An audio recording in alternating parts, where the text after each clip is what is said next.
Bienvenue and welcome. My name is James Cross, and I'm honored to serve as the President-elect of the Canadian Academy of Health Sciences. Thank you all for joining us for our first dialogue of this year, our sixth episode in this series. These informal Academy-led conversations are on a wide range of topics, from new frontiers in science to current issues surrounding our healthcare system. And they are open to both our fellows of the Academy as well as non-fellows, with the goal of increasing our collective understanding of health sciences, and through this to increase the trust in science in our society. Personally, I believe that the diversity of knowledge and perspectives makes us a stronger Academy, and indeed a stronger country, as long as we dare to embrace it and nourish it. Let me repeat that.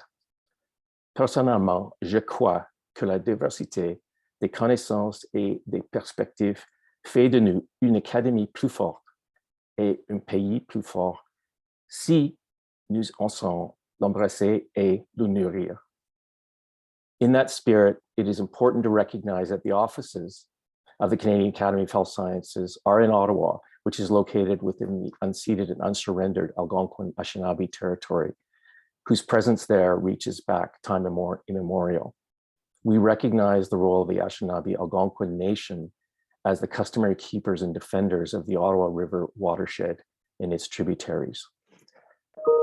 I work and live in the Treaty 7 region in southern Alberta, which is the traditional territory of the people of the Blackfoot Confederacy, comprising the Siksika, Piikani, and Kainai First Nations, as well as the Tsuut'ina First Nation and the Stoney Nakoda people, which includes the Chiniki, Bearspaw, and Wesley First Nations. This is also the traditional home to Métis Nation of Alberta, Region 3. I pay my respects on our behalf to the traditional elders of these lands, past, present, and future, and extend that respect to all First Nation, Inuit, and Métis peoples across what we now call Canada. This dialogue series is an initiative designed to showcase the wealth and range of knowledge and perspectives, and therefore the reach of our Academy. I invite you to be a regular part of these events. Please note that the views expressed at these dialogues and other Academy events are those of the participants and not the Academy. La diversité compte. Diversity matters, especially with what's going on in the world today. Let's embrace the diversity that we have. It's our strength. We are extremely pleased to be doing these events in partnership with Desjardins. Desjardins is the Academy's bank, and they've graciously provided financial contribution, which enables us to keep this series free of charge. But before we begin, I have a few housekeeping notes to share. Today's discussion will be held in French. I'm very pleased about that, but we are happy to provide English simultaneous interpretation today. You may choose the English language option at the bottom of your Zoom window. The chat bar will not be active for those of you in the audience, and that said, you're welcome to ask questions or add comments in either French or English using the Q&A button located at the bottom of the Zoom window. And so get that set up if you want the translation now. And now for the show. Pour le dialogue aujourd'hui, j'ai le grand plaisir de vous présenter la Dr. Marie-France Reynaud de l'Université de Montréal et membre du conseil d'administration de l'Académie canadienne des sciences de la santé. Marie-France, à toi. Thank you very much, Jay. Bonjour à tous. Merci beaucoup de venir participer à la discussion avec l'Académie cet après-midi, ce midi. Aux pensées de Jay concernant les peuples autochtones du Canada, je voudrais qu'on ajoute aujourd'hui une pensée pour ceux qui vivent dans l'Est de l'Europe actuellement et qui, ça nous préoccupe tous et à tout le moins, on peut leur envoyer une pensée. Ça me fait plaisir de vous présenter notre invité aujourd'hui, Dr. Richard Massé. Je dois vous dire que j'ai rencontré Dr. Massé quand j'étais étudiante à McGill il y a quelques années, tellement longtemps que, en fait, j'avais commencé à le tutoyer et j'ai continué depuis, de sorte que je vais le tutoyer. Ne vous surprenez pas, ça m'évitera de faire des bévues. Plutôt que de vous présenter moi-même, le docteur Massé, j'aimerais ça qu'il nous explique son parcours à partir du moment où il a quitté l'université. Tout le monde, merci Marie-France. Quand j'ai fait mon cours de médecine, quand je suis rentré en médecine, j'ai mentionné dans mon entrée que je souhaitais aller travailler dans les pays en voie de développement. Et c'est donc ce que j'ai fait en finissant mon cours de médecine. Je suis allé travailler en Afrique pendant quelques années. Puis après, j'ai commencé à travailler dans un centre local de services communautaires. J'avais fait un début de résidence en médecine interne, puis j'ai été travailler dans un CLSC. Et c'était important parce que cette expérience clinique-là est vraiment importante par la suite pour influencer nos connaissances et puis nos visions. J'ai continué ma formation en santé publique avec ma spécialité que j'ai complétée. Et j'ai travaillé à Montréal, ce qu'on appelle le regroupement des départements de santé communautaire pour l'île de Montréal à ce moment-là. Par la suite, j'ai pu devenir directeur de santé publique pour la région de Montréal. Et après quelques années, je suis devenu directeur national de la santé publique, donc Chief Medical Officer pour la province. J'ai été donc l'équivalent de ce que Dr. Arruda ou que Dr. Bonnie Henry en Colombie-Britannique ou des collègues des autres provinces font pendant 5 années. Et là, à ce moment-là, on a établi la loi sur la santé publique, loi qui a été vraiment très, très utile pour les mesures d'urgence qui se sont appliquées au cours de la pandémie. J'ai été président directeur général de l'Institut national de santé publique.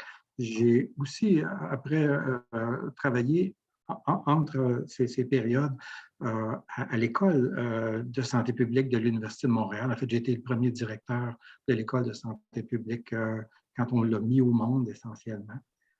Donc, une expérience réseau qui m'a permis de travailler aussi comme représentant du Canada à l'Organisation mondiale de la santé, ou aussi à la Pan American Health Organization pour une dizaine d'années comme représentant avec la délégation canadienne et travailler avec nos collègues canadiens de toutes les provinces. Donc, c'est une situation, je dirais, privilégiée de pouvoir avoir vu tant au niveau québécois l'ensemble des activités académiques, mais aussi très opérationnelles sur la santé publique, mais aussi confronté aux organisations nationales et internationales, et aux difficiles décisions qui sont à prendre dans des situations de pandémie. Merci beaucoup. Dans toute cette carrière, ce qui nous intéresse le plus aujourd'hui, c'est la dernière partie. Alors, tu as été conseiller médical stratégique senior pour le ministère de la Santé dès mars 2020 jusqu'en août 2021, donc au tout début de la pandémie au Québec, aux premières loges. Alors, j'aimerais ça que tu nous décrives un peu le travail que tu avais à faire. Donc, j'ai été demandé par le docteur Arruda, qui est directeur national de la santé publique au Québec, de venir l'assister, essentiellement parce que c'était impossible pour lui de répondre à toutes les demandes. Lui travaillait avec le conseil exécutif temps plein à ce moment-là. Et puis, il fallait quelqu'un pour remplir les fonctions du sous-ministre adjoint et du directeur national au sein du ministère. Donc, la première responsabilité, c'est de participer aux discussions, aux décisions à l'intérieur du ministère, d'abord pour coordonner l'ensemble de l'équipe, mais aussi participer au comité de direction et puis participer à la liaison avec les autres ministères, parce qu'il y avait beaucoup, beaucoup d'interfaces avec tous les autres ministères, tous les autres organismes du gouvernement. Et puis de coordonner les activités du réseau de santé publique. Essentiellement, on s'est comme partagé la responsabilité. C'est évidemment le docteur Arruda qui restait responsable de porter et d'assumer la responsabilité globale. Mais tout le fonctionnement interne et avec le réseau, c'est moi qui le faisais. Mais on faisait vraiment un duo à ce moment-là. Après, l'équipe s'est élargie, mais c'était vraiment un duo. Je dois dire que dans cette période-là, j'ai eu des liaisons très fortes avec le conseil exécutif à tous les jours. Je faisais le travail le jour du matin. Je t'interromps un peu parce que pour nos collègues des autres provinces, le conseil exécutif, d'ailleurs, moi, ça ne me disait rien avant le début de la pandémie. Peut-être que tu pourrais expliquer ce que c'est. Le conseil exécutif, c'est le ministère du premier ministre. Essentiellement, c'est l'organisation qui se trouve à coordonner l'ensemble des ministères. La personne qui chapeaute le conseil exécutif, c'est le secrétaire général du gouvernement qui est donc le patron des sous-ministres. Donc, le jour, je travaillais au ministère de la Santé et puis le soir, j'allais tous les soirs au conseil exécutif avec Dr. Arruda pour qu'on regarde c'est quoi les décisions qui étaient à prendre pour le lendemain ou des fois pour la journée même. Donc, c'est un ajustement continu. Puis, je veux juste rajouter que dans cette période-là, j'ai eu des contacts non seulement avec tous les ministères, les organismes, mais j'en ai eu plus que j'en avais jamais eu. J'ai passé 10 ans à l'intérieur de l'appareil gouvernemental, soit comme sous-ministre au PDG de l'Institut de santé publique. Puis, je dois dire qu'en 18 mois, j'ai eu certainement 10 fois, mais probablement beaucoup plus que ça, de contact avec tous les organismes. C'est pour vous montrer le lieu de connivence, l'interface essentiellement, le hub de partage entre les connaissances scientifiques, la coordination des activités, des interventions et les décisions politiques, parce que, ultimement, vous le savez, ces décisions-là sont des décisions politiques qui sont assumées par le gouvernement dans la période de mesure. Est-ce que tu pourrais nous expliquer un petit peu plus en détail, puisque le sujet aujourd'hui, c'est dans le fond les échanges entre la science et puis le politique, quels étaient tes contacts précis avec les élus, avec les gens qui prennent les décisions, qui sont les politiques élus? Il y avait d'abord des contacts presque quotidiens ou presque quotidiens avec le ministre de la Santé. Je devrais dire les ministres de la Santé. Il y a un ministre principal, il y a 2 ministres associés. Donc, ces contacts-là étaient presque quotidiens. À travers le conseil exécutif, il y avait des ministres qui étaient invités dépendant des objets de discussion puis des décisions qu'ils avaient à prendre avec leurs sous-ministres. J'ai été amené aussi à discuter fréquemment avec les autres ministres s'il y avait des conférences de presse ou des présentations qu'on avait à faire en commun ou des discussions sur des prises de position, que ce soit pour des périodes de confinement ou de déconfinement ou les mesures à prendre pour protéger des fois les travailleurs, des fois les étudiants, des fois les tout-petits en service de garde, bref, dans l'ensemble de la société. Ça a été vraiment des contacts très, très fréquents et multiples et généralement très respectueux, très, très efficaces. On arrive maintenant au sujet qui nous intéresse plus à l'Académie. Quelle était ta fonction par rapport aux scientifiques, puis par rapport à amener les données probantes aux politiques pour la décision? C'était mon rôle principal parce que les décisions politiques, ce n'est pas nous. On conseille, on donne des recommandations à partir des données épidémiologiques, à partir des connaissances sur l'efficacité des interventions, sur l'évolution des technologies, que ce soit au niveau diagnostique ou thérapeutique, vaccinal. Mais on est bien conscient que la décision ultime, elle est politique. Donc, on est vraiment à l'interface de cette décision-là, de ces décisions-là. On est conscient que le volet scientifique est essentiel, il est incontournable, mais que ce n'est pas la seule entrée, ce n'est pas la seule intrant dans les décisions. Le volet d'acceptabilité sociale, on en parlera plus tard, les volets éthiques, les volets de faisabilité au sein du réseau de la santé sont des choses qui sont tout aussi importantes que rentrent en considération. Et on doit accepter qu'il y a une partie qui est la science, qui est vraiment importante, mais il y a d'autres enjeux. Et c'est dans cette interface-là entre les données scientifiques et puis la mise en œuvre et les choix populationnels que je me situais, où est-ce qu'on avait un dialogue qui était constant entre l'un et l'autre. C'était pas seulement constant à l'intérieur du réseau de santé publique, mais je dirais à l'intérieur du réseau de santé et du réseau académique, parce qu'il y a plusieurs questions pour lesquelles on avait besoin d'avoir l'appui d'experts qui étaient soit au niveau de différents instituts de politique publique ou de recherche. Et puis aussi de scientifiques de partout à travers le Canada, puisque je travaillais au Québec, mais aussi à travers le monde. En boutade, j'ai répété à quelques reprises, ça a été la plus grande opération de plagiat que j'ai jamais connue. Et c'est une demi-boutade dans le sens qu'on s'est inspiré les uns les autres grandement de ce que les gens faisaient, des données qu'ils avaient, des expériences qu'ils avaient, parce que les choses étaient souvent pas publiées ou partiellement publiées ou publiées avec une révision scientifique qui n'était pas équivalente à celle qu'on connaît d'habitude. Donc, il fallait avoir un certain niveau je dirais, de retenue ou de critique par rapport à ce qui était publié ou non publié. On était beaucoup dans la littérature grise. Et c'est donc important d'avoir ces liaisons nationales et internationales pour pouvoir regarder, juger, s'inspirer et transmettre aussi ce qu'on fait.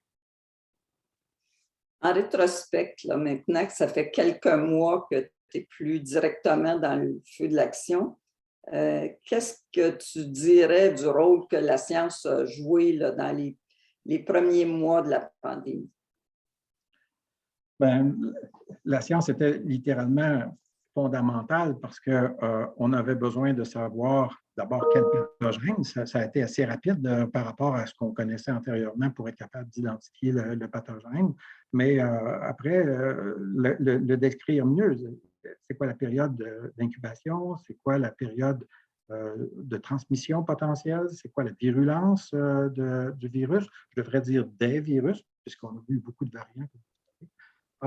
Et puis, c'est quoi aussi la réponse qu'on doit faire au niveau des mesures de précaution?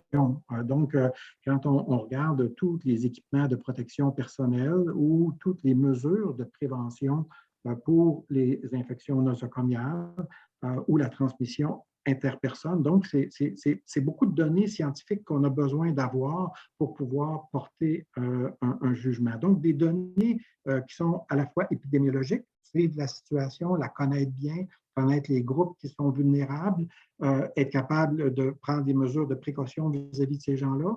Aussi suivre au niveau des hôpitaux et puis des services cliniques, qu'est-ce qui se passait, mais aussi au niveau des travailleurs. Ça, c'est, je dirais, la science clinique qu'on connaît plus régulièrement. À côté de celle-là, il y a toute une science sociale qui est vraiment importante parce qu'il y a eu beaucoup de perceptions, beaucoup d'enjeux de perception sur les mesures qui sont prises. On l'a vu, on le voit encore maintenant, et qui sont importantes de comprendre et puis d'écouter pour être capable d'informer les gens, mais être capable aussi de s'ajuster puis de répondre à ça. Fait que je dirais la science, elle a vraiment joué un rôle très, très important, tout comme les enjeux éthiques. On sera même d'en parler un peu plus tantôt des enjeux éthiques, mais je pense que c'est aussi au cœur des décisions puis des réflexions qu'on a eu à prendre. Il y a eu des développements technologiques qui sont produits au cours de ces 2 dernières années qui ont été importantes. On peut penser facilement au système de monitoring pour les personnes qui ont des informations sur la maladie pour eux-mêmes ou pour leur statut vaccinal. Ces choses-là sont aussi des outils qui ont été développés qui, je pense, vont avoir un impact pour le futur, bien qu'ayant pas toujours été capable de répondre aux besoins quand ça s'est produit, quand ça s'est développé. On peut penser aux vaccins pour lesquels il y a eu des développements scientifiques qui sont incommensurables, rapides, efficaces, et puis qui vont être certainement utiles pour d'autres maladies. Il ne faut pas penser que tous les investissements qui ont été faits pour le SARS-CoV-2 ne vont pas être utiles pour d'autres infections virales telles que le VIH. Donc, il y a des retombées qui vont être faites. Donc, je pourrais continuer comme ça, mais je pense que les développements scientifiques ont été extrêmement importants. On en est encore dépendant puisqu'on voit qu'on n'a pas toutes les connaissances actuellement pour faire face complètement au virus. On en connaît beaucoup plus, mais il y a encore des choses qui nous échappent. Est-ce qu'il y a une question un peu provocante, est-ce qu'il y a des choses que les chercheurs ont faites qui t'ont irrité dans ta prise de décision ou dans la façon dont les données étaient amenées? je dirais que c'est un peu normal. On a eu droit à du lobbying par des gens qui développaient différents produits. Et puis, des fois, c'était vraiment des initiatives porteuses, importantes, utiles.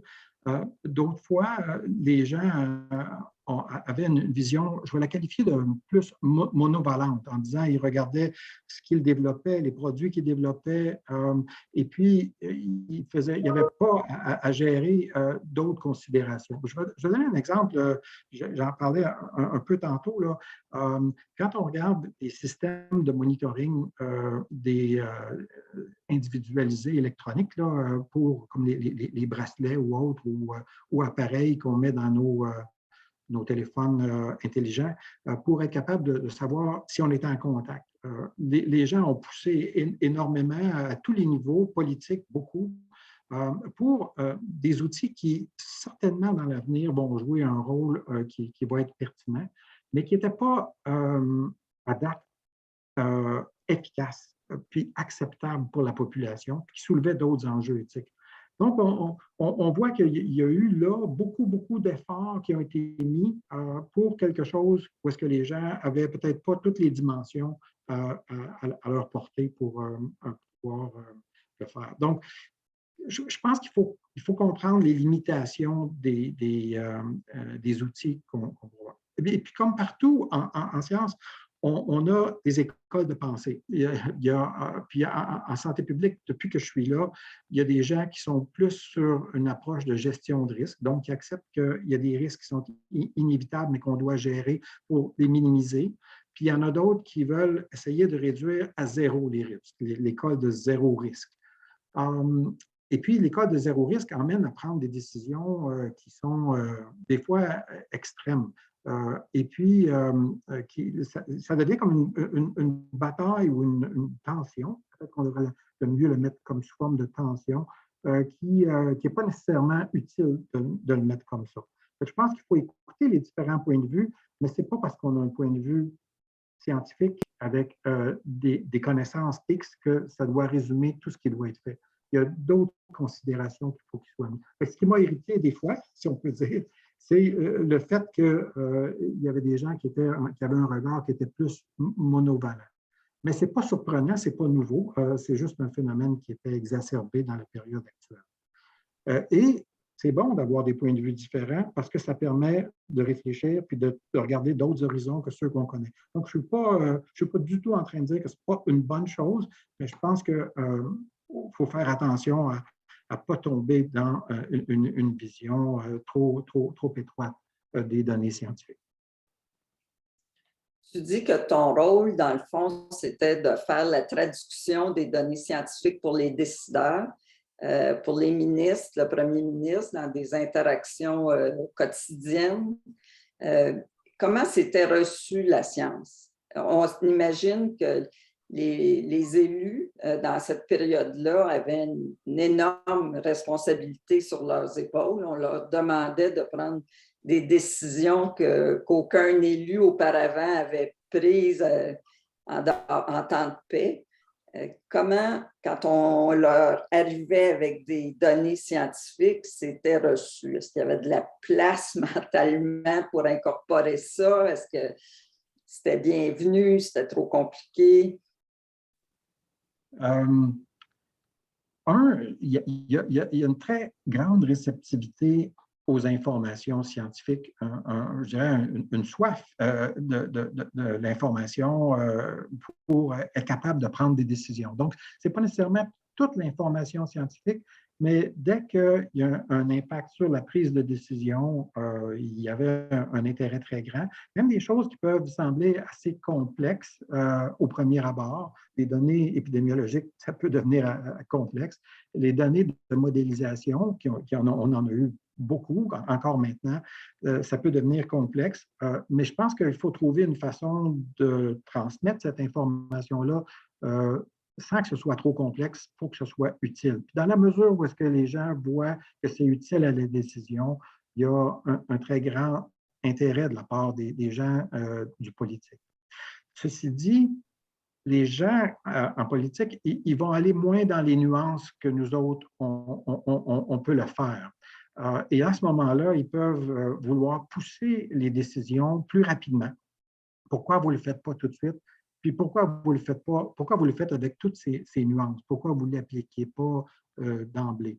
Je vais prendre l'exemple du passeport vaccinal. Puis, il peut y avoir des positions divergentes pour le passeport vaccinal. Mais nous, on a vu qu'il pouvait y avoir des côtés bons et puis il y avait des côtés qui, éthiquement, nous posaient des questions. Et là, il a fallu répondre beaucoup en disant, bien, on ne peut pas mettre le passeport vaccinal pour toutes les circonstances, pour toutes les personnes. Il y a des personnes qui ne pourront pas en avoir. Puis, il y a des circonstances qu'on ne veut pas introduire le passeport vaccinal. Puis là, il faut introduire des nuances pour pas qu'il y ait des effets secondaires, des effets paradoxaux qui soient pires que les bénéfices potentiels.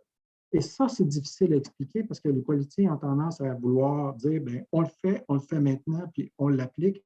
Donc, je pense qu'on a ce rôle-là de faire ceux qui sont plates un peu, d'expliquer les limites des moyens qu'on peut mettre en place. Et avec des considérations éthiques, et puis aussi de voir l'impact sur d'autres volets que la santé. Mais les politiciens sont très ouverts à ces autres impacts-là, mais il faut l'expliquer, il faut prendre le temps de le mettre sur la table. Eux vont nous emmener des considérations de faisabilité et puis d'impact intersectoriel, parce qu'ils sont très branchés intersectoriellement, surtout au conseil exécutif, naturellement, c'est leur travail. Donc, eux autres sont très branchés, puis eux autres vont nous emmener des questions qui vont venir de partout, du milieu de travail, du milieu syndical, du milieu de l'éducation, du milieu des garderies.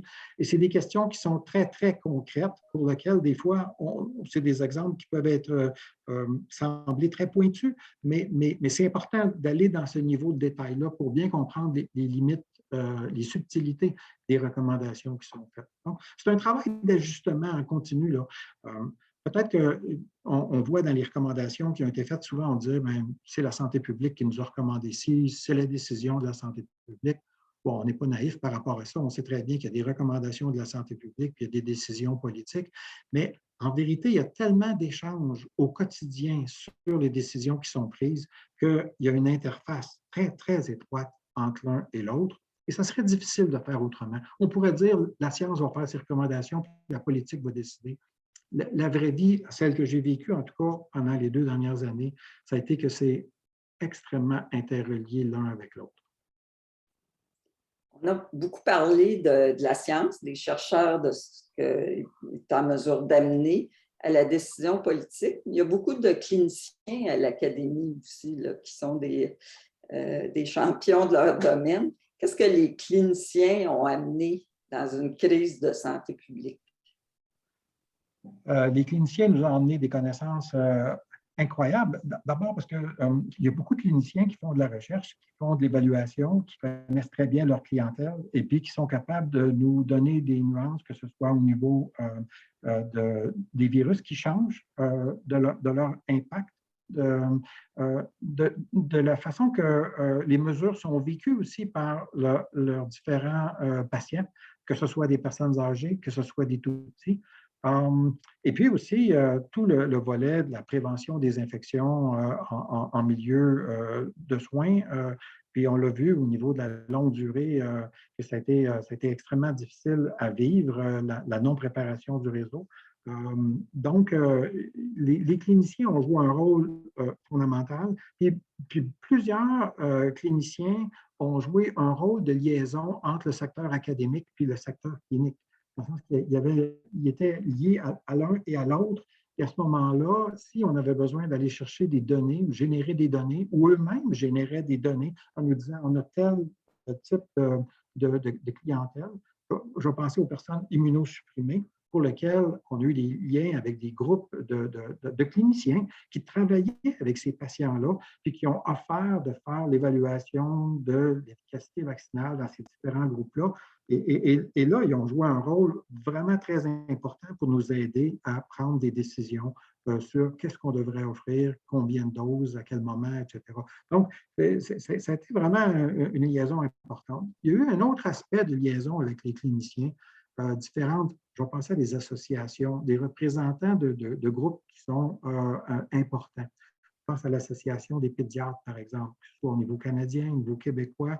Ces gens-là jouent un rôle très important parce que aussi, ils ont un travail non seulement de nous emmener des connaissances, puis d'aider à prendre la décision, mais de transmettre de l'information aux parents, transmettre de l'information aux personnes qu'ils rencontrent.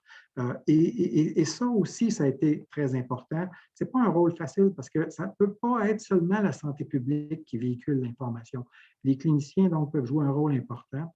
Ils peuvent le jouer aussi au niveau politique, mais là, c'est un mot politique dans un sens très, pas partisan, évidemment, du terme, mais de faire valoir leur vision dans un contexte où il y a beaucoup d'informations qui circulent, mais il y a une partie de désinformation qui est véhiculée.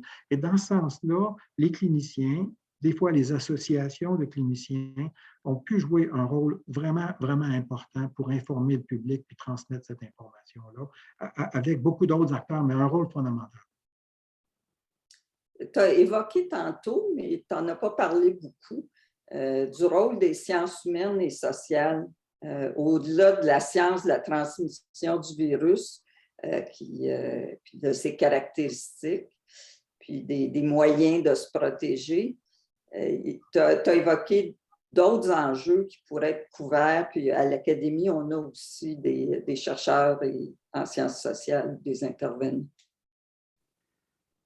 Oui, en fait, c'est très important quand on a à mettre en place des mesures populationnelles de pouvoir comprendre les tenants et les aboutissants de ces mesures-là. C'est-à-dire comment est-ce que les gens perçoivent la situation, quels risques voient-ils ou voient-elles, quelles solutions est-ce qu'ils pensent qui est acceptable pour eux, puis pourquoi est-ce que ces solutions sont acceptables ou non, puis de le comprendre comme il faut. Et quand on veut implanter ces mesures-là, il faut qu'on ait ces retours-là.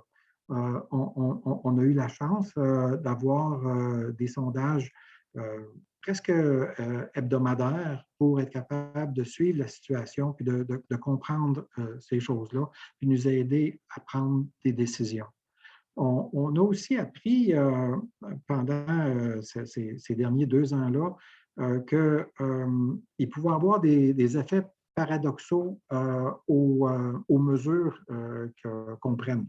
On savait déjà que quand on fait la lutte au tabagisme ou aux toxicomanies, il pouvait y avoir une réaction paradoxale aux informations puis aux décisions qui peuvent être prises, les mesures qui peuvent être prises.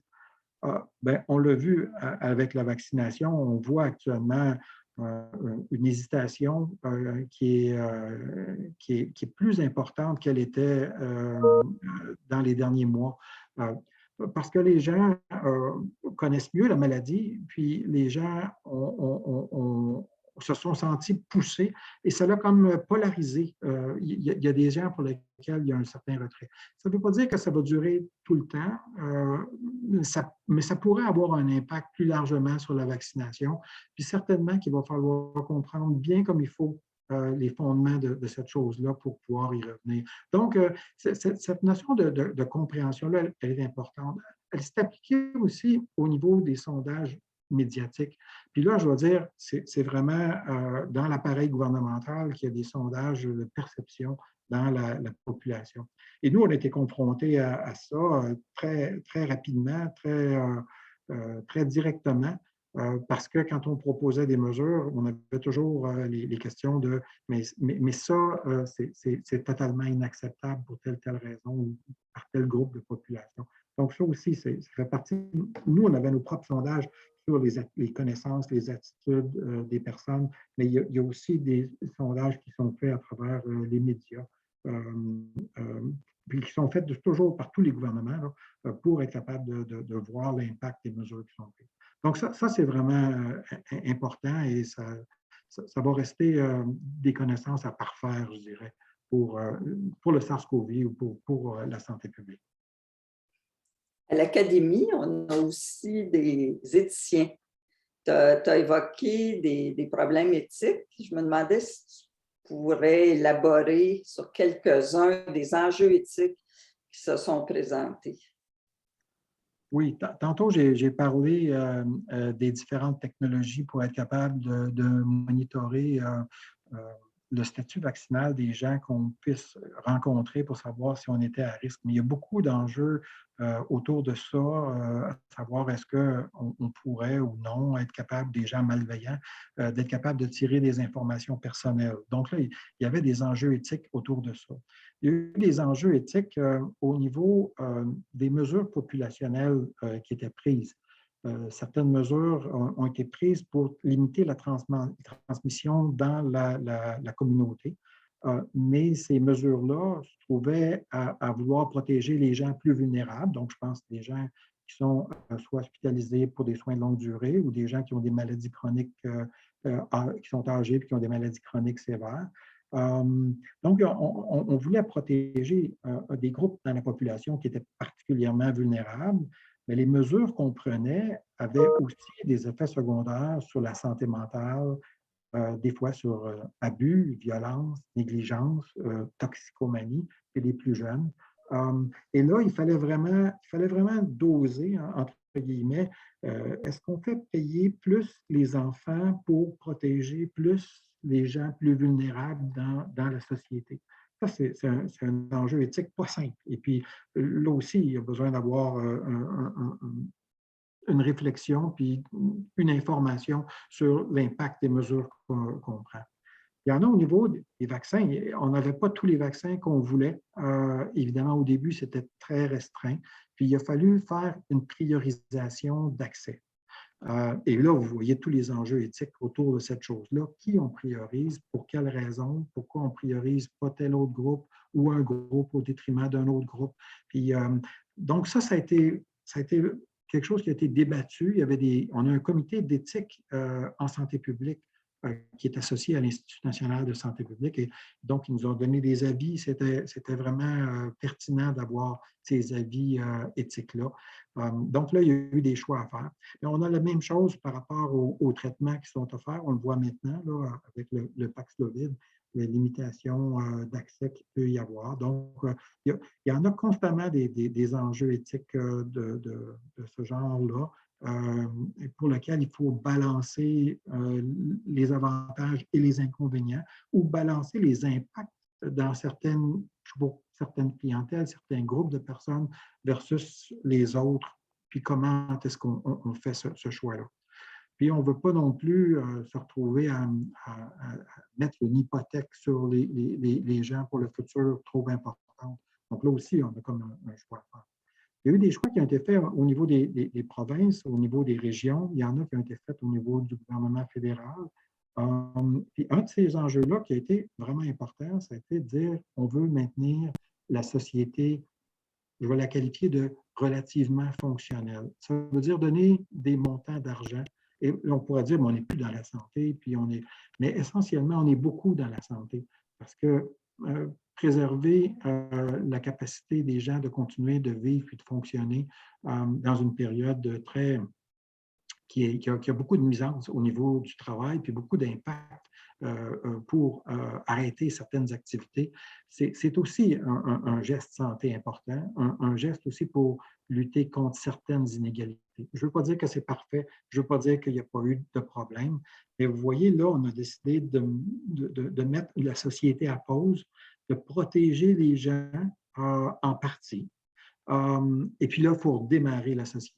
Il y en a d'autres sociétés qui n'ont pas fait ces choix-là, puis qui ont eu des arrêts beaucoup plus brusques, beaucoup plus sévères, avec pas de mesures compensatoires. Mais ça, c'est des choix sociaux. Mais je suis moins dans la santé pure, mais je suis dans le social, le public. Et puis ça, c'est des mesures de santé publique aussi. J'ai d'autres questions, mais les participants en ont. Alors, Hélène Boisjoli, bonjour Hélène, qui nous pose là, une question corsée. Alors, en rétrospective, compte tenu d'une pandémie par virus transmis via les aérosols, avez-vous des commentaires sur le peu de focus, du moins en apparence, accordé par les décideurs à la ventilation, notamment la ventilation de lieux tels que les milieux d'enseignement, les milieux de vie des personnes âgées, comparativement au focus mis par les décideurs sur les vaccins et plus récemment sur les médicaments antiviraux? Dr. Boisjoli, je suis bien content de votre question. Et tantôt, je ne l'ai pas abordé trop dans les enjeux scientifiques parce que j'ai été assez mêlé de proche avec cette question-là. En fait, nos connaissances ont évolué beaucoup au cours des 2 dernières années. Et au début, on partait avec la connaissance de la transmission de l'influenza. Puis le plan de pandémie qu'on avait initialement dans les mains en janvier 2020, c'est des plans de pandémie contre l'influenza. Il a fallu qu'on ajuste cette chose-là au fur et à mesure qu'on a connu mieux la transmission du SARS-CoV-2 et puis qu'on a pu démontrer comment est-ce qu'il se transmettait, puis de façon principale et de façon secondaire.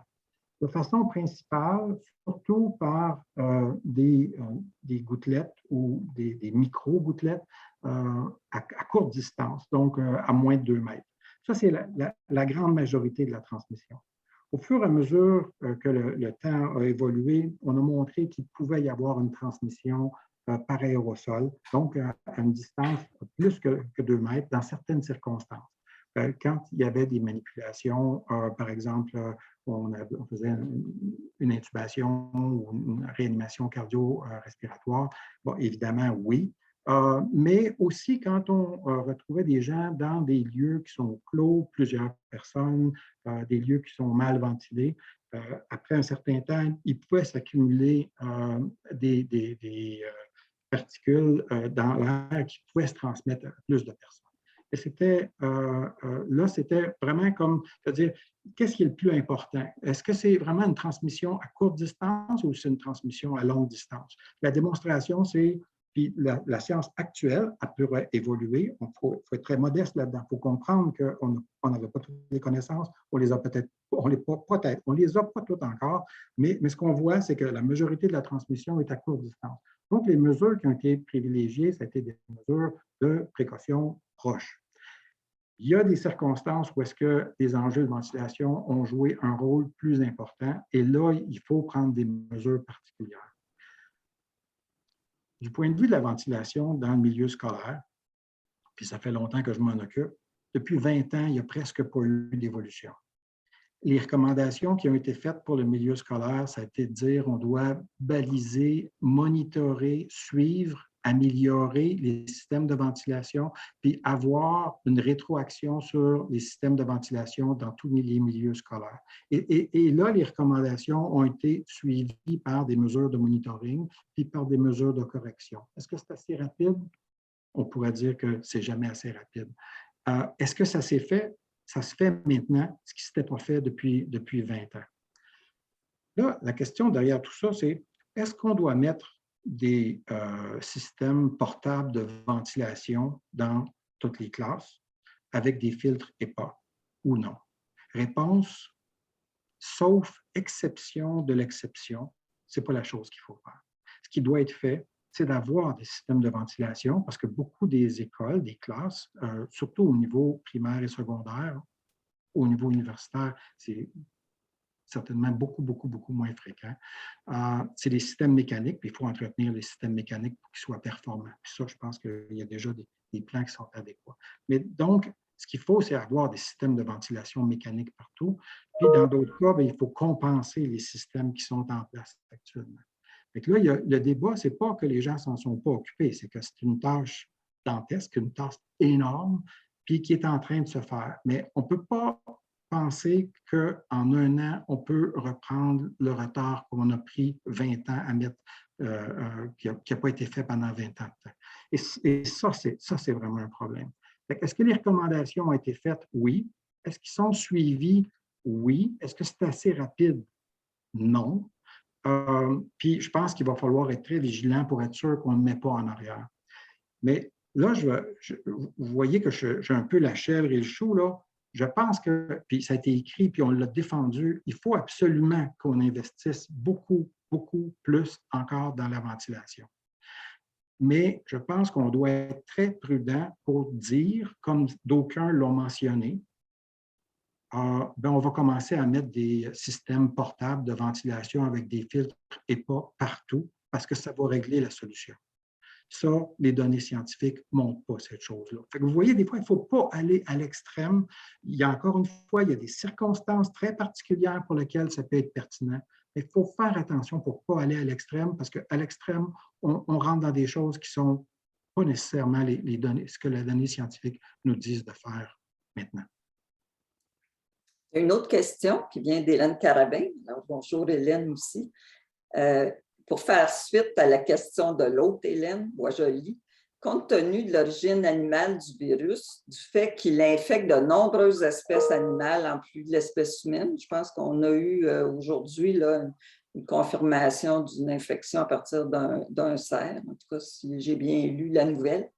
Et la transmission des visons aux humains, le seul cas connu à date dans cette direction, qu'a fait la santé publique pour faciliter une approche d'une seule santé, pour la surveillance intégrée et prévenir la transmission du prochain variant qui pourrait évoluer dans les populations animales.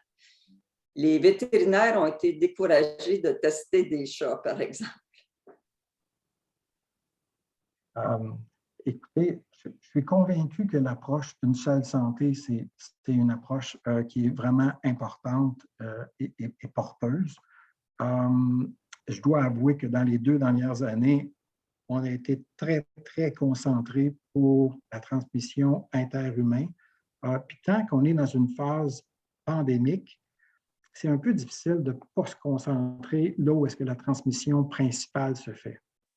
Quand on va être dans une stratégie d'éradication complète du virus, je pense que là, à ce moment-là, tous les réservoirs vont devenir importants. Mais compte tenu que la transmission d'animal à humain n'a pas été le facteur qui a soutenu la pandémie, ça a certainement été un des facteurs ou le facteur qui a initié le tout, mais ce n'est pas ça qui a soutenu la pandémie. On en était beaucoup plus au mécanisme pour réduire cette transmission interhumaine-là. Mais je pense qu'au fur et à mesure que la transmission interhumaine va diminuer, je pense qu'on va devoir s'attaquer plus aux réservoirs puis aux interactions entre les animaux et les humains. Puis, il faut regarder aussi c'est quoi ce qui est le rendement principal actuellement. Actuellement, on était vraiment concentré là où est-ce que ça faisait mal. Donc, c'est entre les personnes que ça fait le plus mal. Mais ça ne veut pas dire que ce n'est pas un enjeu qui touche la santé des animaux, puis les contacts entre les animaux et les humains. Mais ça n'a pas été un facteur. Puis il y a eu différentes études qui ont été faites pour voir est-ce que les chats ou les chiens ou d'autres animaux domestiques, ça pouvait être des vecteurs importants. Et il pouvait y avoir une transmission, mais c'était une transmission qui était beaucoup plus, je dirais, ponctuelle. Ce n'était pas le mécanisme de transmission. Mais je pense que cette approche-là reste une approche vraiment importante et il ne faut certainement pas la négliger. Je pourrais peut-être me permettre de sortir de mon rôle d'intervieweur une seconde pour dire à Hélène combien les animaux ont été importants pour les personnes âgées pendant la période où on les a confinés. Et on a privé de contacts sociaux des personnes âgées pendant plusieurs mois. Et puis, on réalise là, maintenant un peu mieux que ça a été un coup très, très lourd. Mais du côté positif de la chose, c'est que leurs liens avec les animaux ont été vraiment importants. Et merci à la recherche en médecine vétérinaire, parce qu'on a su assez rapidement justement que les chats n'étaient pas vraiment un problème, ni les chiens. Moi, ça m'a beaucoup rassurée là, dans les interventions dès le début de la pandémie, là, comme médecin de santé publique. J'aimerais qu'on aborde maintenant une autre question. Tu ne l'as pas mentionné, mais depuis que tu n'es plus aux premières loges là, de la lutte contre la pandémie, tu travailles au Nunavik. En fait, tu travaillais là avant. On est venu te chercher pendant. Qu'est-ce que tu aurais à dire, puisque tu as vu en même temps là, comment ça se passait chez les Autochtones, les enjeux pour les chercheurs qui devraient être abordés? Qu'est-ce qui t'a frappé le plus là, pendant cette pandémie-là? Il y a eu une volonté très grande des communautés. Moi, je travaillais pour le Nunavik, donc c'est beaucoup des communautés inuites. Il y a des choses qui peuvent s'appliquer pour les communautés cris. aussi pour certaines des autres communautés autochtones qui vivent au Québec, conventionnées ou non conventionnées. Mais là, je dois mettre tout de suite une nuance, là. Il y a beaucoup de communautés différentes avec des approches qui sont différentes, puis il faut respecter cette chose-là. Ils ont leur autonomie, ils ont leur propre croyances, puis surtout leur propre moyen de déterminer les enjeux qui vont prioriser. Donc, je pense que cette écoute-là, elle est nécessaire. Je reviens au Nunavik. Il y a eu une volonté de se préserver, de réduire les risques de transmission de SARS-CoV-2. Et puis, ça a été, je dirais, assez un succès jusqu'à temps qu'on arrive avec le variant Omicron. Il y a eu quelques dizaines de cas, le plus souvent importés, mais une transmission très, très limitée pendant les 15, même je dirais les 18 premiers mois de la pandémie. Très, très peu de transmission, très, très peu. Et puis, avec Omicron, c'est devenu presque impossible. Et puis une des raisons pour lesquelles c'était impossible, c'est parce que les gens venaient, ils n'étaient pas symptomatiques. Et puis, ils développaient des symptômes mineurs, mais au moment où est-ce que les gens développaient les symptômes, il y avait déjà transmis l'infection à plusieurs personnes, malgré le fait qu'ils aient été vaccinés. Donc, je dirais que c'était une vague qui était impossible d'être arrêtée. Et là, on a été confronté à des gens qui, dans certaines communautés, se sont fait vacciner autant que les gens du Sud, puis dans d'autres communautés, des gens qui ne voulaient pas se faire vacciner ou peu se faire vacciner. Donc, on a des taux de vaccination qui sont assez variables. Et ça, c'est très difficile pour nous de voir cette chose-là. Je vais sortir du Nunavik pour arriver à une communauté atikamekw du Québec pour lesquelles on a eu des centaines de cas. On a eu des décès de familles qui ont été décimées. Et malgré tout, un taux de couverture vaccinale de 40 %. Entre autres parce que les gens se réfèrent à un traumatisme ancestral. Et ce traumatisme-là, c'est des Blancs qui ont imposé différentes mesures, que ce soit au niveau de la scolarisation, que ce soit au niveau du traitement de la tuberculose dans certaines communautés où les gens ont été littéralement exportés de leur communauté. Et puis, on a vu ça comme des mesures très négatives imposées par les Blancs. Donc, il y a une certaine résistance des mesures qui viennent de l'extérieur. Ça, c'est un premier phénomène qu'il faut comprendre.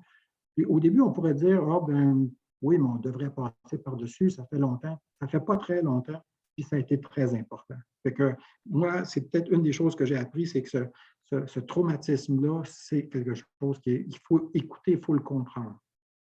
L'autre chose qu'on a à faire, là comme ailleurs, c'est qu'on a certains leaders, ça peut être des leaders traditionnels, ça peut être des leaders religieux, et l'un ou l'autre et l'autre. Et ça joue un rôle dans les petites communautés. On peut l'identifier parce qu'on voit le leader. Dans les grandes communautés, on a plus de misère à l'identifier, mais ce rôle-là est vraiment important. Fait que le travail avec les communautés autochtones, c'est un travail qui nous amène à les écouter, à les respecter, puis à essayer de garder des moyens qui vont être en dialogue avec eux. Je vais donner, pour exemple, l'ouverture des écoles. C'est arrivé dans plusieurs communautés qu'ils étaient très réticents à ouvrir les écoles, et puis encore maintenant, ça se produit. Alors qu'on pense qu'il y aurait moyen de le faire. Mais les gens sont réticents parce qu'ils veulent prendre leurs propres mesures de contrôle, puis on doit les écouter. Fait qu'on leur donne l'information sur l'impact pour ouvrir les écoles, mais on voit que des fois, c'est vraiment difficile. Donc, évidemment, la science reste la science, mais la gouvernance sociale, elle est différente, puis les perceptions sociales, elles sont différentes. Puis je pense qu'on doit avoir cette sensibilité-là. En plus, il faut regarder aussi qu'il y a plusieurs communautés pour lesquelles il y a des gens qui sont, d'un point de vue santé, vulnérables, qui ont plusieurs maladies chroniques, qui sont dans des niveaux où est-ce que l'hygiène, la salubrité, on parlait de ventilation tantôt, ces enjeux de ventilation-là, ils se retrouvent très, très directement dans plusieurs communautés du Nunavik. c'est en dehors du milieu scolaire et dans le milieu scolaire. Et donc vous voyez qu'il y a beaucoup de facteurs de risque qui sont vraiment importants à tenir en considération. Mais encore une fois, ce n'est pas des solutions qui doivent être de l'extérieur imposées. Il faut vraiment que ce soit quelque chose qui est expliqué et puis qui est discuté avec les gens des communautés de façon continue. On a une question de Michael McEntee. J'espère que je vais bien traduire. Alors, est-ce que notre structure politique canadienne, là, fédérale, provinciale, territoriale, a créé une confusion qui était non désirée dans les efforts scientifiques pour gérer l'épidémie à travers le pays, spécialement dans la dernière année? Et si oui, qu'est-ce qu'on pourrait faire dans le futur pour réduire cette confusion? D'abord, il y a eu beaucoup d'efforts canadiens pour être capable de rendre accessible ou de développer des connaissances et de les partager. Puis, je pense que les instituts de recherche en santé ou les initiatives qui ont émané de ça, par exemple, pour toutes les études sur le SARS-CoV-2, la séroprévalence ou les méthodes diagnostiques, et puis ça a été extrêmement utile d'avoir ces données-là. C'est important de pouvoir les avoir. Fait autant le développement, le partage de ces connaissances-là est une chose utile, autant il faut que ces données-là soient accessibles facilement puis rapidement aux gens. Il ne faut pas qu'elles arrivent trop tard. Puis là, je dirais que c'est une chose pour laquelle je suis plus critique parce qu'on a vu plusieurs données qui nous sont venues par le gouvernement fédéral, qui sont venus, à mon point de vue, à moi, trop tardivement pour qu'on puisse les utiliser. On les lisait, on les regardait avec intérêt parce qu'ils sont très bien faits, mais ils venaient corroborer ce qu'on avait déjà vu, discuté, appris de multiples sources différentes. Donc, je dis, c'est important, mais malheureusement, ce n'était pas toujours timely. Parfois, c'était trop tard, bien que de très grande qualité. On achève presque l'heure. Je me demandais avant de repasser la parole à Jay, si tu n'aurais pas un conseil à donner à tous les membres de l'Académie qui essaient de transférer des données aux décideurs pour que la population canadienne soit plus en santé. Si tu as un conseil à leur donner, qu'est-ce que ce serait? Faites-le. Transférer l'information parce qu'on la lit, on l'écoute, on est extrêmement intéressé de voir ces données-là. Il ne faut pas penser qu'elles vont toutes être utilisées tout d'un coup, mais soyez assurés qu'on en a extrêmement besoin. Puis je suis tellement content que la communauté scientifique ait mis un appui pour être capable de pouvoir lutter contre cette pandémie-là. C'est un appui qui est incommensurable. On ne peut pas s'en passer. Merci beaucoup à tout le monde. Alors, c'est à mon tour de te remercier pour ce dialogue. Richard.massé@umontréal.ca s'il y en a qui veulent poser des questions par la suite.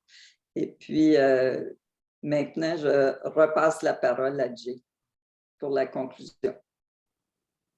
Merci beaucoup, Dr. Massé et Dr. Renaud, pour votre discussion qui était très, très important et intéressant. We really live in interesting times with this pandemic, and to me, it's quite remarkable when the general public knows the names of our public health officials, maybe even more so than our politicians. So that says a lot about the importance of public health officials in this thinking. We owe you, Dr. Massé and Dr. Renaud, who work in public health as well. We owe you a great debt for all the work you do. It's complex because you're dealing with incomplete information, competing interests, including political, and you're dealing with not just medical science, of course, but social science, and something that probably not many of us were actually trained in, and yet we've had to practice that. And you do it at a speed that's faster than the speed of science. So thank you very much.